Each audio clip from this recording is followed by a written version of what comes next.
Invertir de manera correcta es irte al futuro, ver qué está pasando y regresar al presente y tomar esas decisiones. Los conocí en un hackathon en 2014, en donde recuerdo muy bien que ellos regalaron 2 bitcoins a los que ganaron el hackathon, que en ese momento pues habrán costado tal vez $100, $200 cada uno. Ahorita serían 4 millones de pesos. Va a ser muy difícil que tú seas experto en todos. Pero si tú eres experto identificando a los expertos, vas a poder desarrollar un criterio, identificar esas herramientas, esos skills que requieren ese tipo de expertos. Y eso es mucho más fácil que entender las cosas de manera generalizada.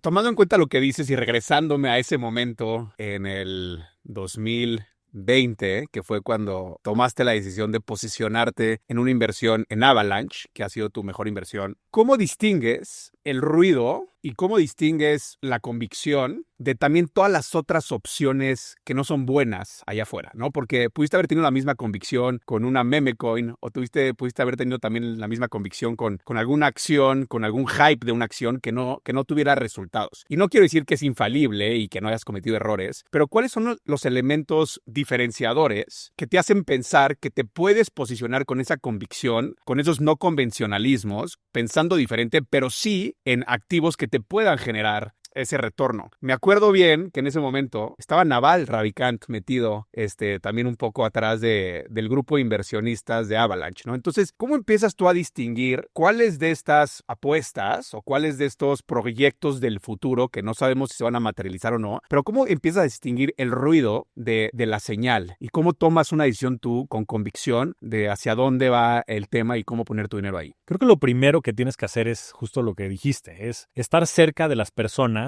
que más conocen esa industria. O sea, difícilmente vas a ser experto en todo, pero tú lo has dicho, ¿no? Y siempre lo repites y ahora yo también lo repito. Hay que ser experto identificando a los expertos. Va a ser muy difícil que tú seas experto en todos. Pero si tú eres experto identificando a los expertos que más conocen cripto, identificando a los expertos que más conocen la Bolsa Mexicana de Valores, identificando a los expertos que más conocen el sector de inteligencia artificial a nivel global, entonces vas a poder desarrollar un criterio, identificar esas herramientas, esos skills que requieren ese tipo de expertos. Y eso es mucho más fácil que entender las cosas de manera generalizada. Y después es simplemente ir siguiendo los famosos breadcrumbs, ¿no? Ir siguiendo las pistas que van dejando y simplemente de esa manera ir descifrando el gran rompecabezas que se está gestando, ¿no? Porque invertir de manera correcta es irte al futuro, ver qué está pasando y regresar al presente y tomar esas decisiones. Y yo tuve la fortuna de siempre estar cerca de las personas que yo consideraba más capaces en cada una de estas industrias y de acercarme a ellos de manera genuina, inclusive, ni siquiera de manera estratégica, pensando que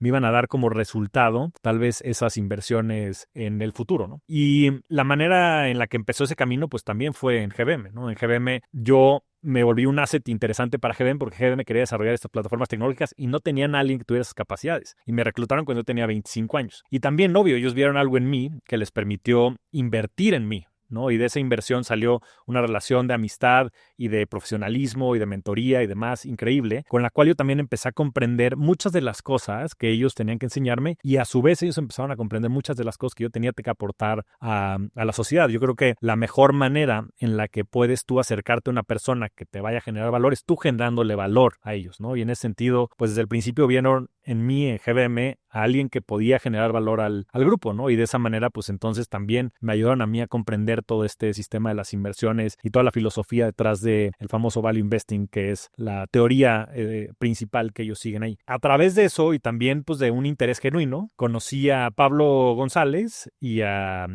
Ben, que eran fundadores de Bitso, y después posteriormente a Daniel, que se unió también al equipo, Daniel Fogel. Los conocí en un hackathon en 2014, en donde recuerdo muy bien que ellos regalaron 2 bitcoins a los que ganaron el hackathon, que en ese momento pues habrán costado pues, tal vez $100, $200 cada uno. Ahorita serían 4 millones de pesos. Ahorita serían 4 millones de pesos, ¿no? Lo que en su momento chance eran 6,000 pesos o sí, lo que fuese, ¿no? Me acuerdo muy bien, lo hicimos en una universidad, en un evento de catapulta de Pablo Prieto, que iba con nosotros en el Tomás Moro, que lo mandamos a saludar también. Hace poco nos mensajeamos y recordamos ese momento. Y básicamente los conocimos ahí, ¿no? Y estaba apenas gestándose eso. Yo creo que, si no mal recuerdo, yo fui de los primeros 100 clientes de Bitso aquí en México. Yo compré mi primer Bitcoin en Coinbase en Estados Unidos. Ni siquiera era mi cuenta, era la cuenta de mi cuñada, que me prestó solo sí que su capacidad para abrir una cuenta allá para yo comprar mi primer Bitcoin. Y después aquí en México compramos Ethereum. De hecho, salió primero Ethereum en Bitso que en Coinbase. Entonces, gracias a mis queridos amigos de Bitso también por facilitarnos esa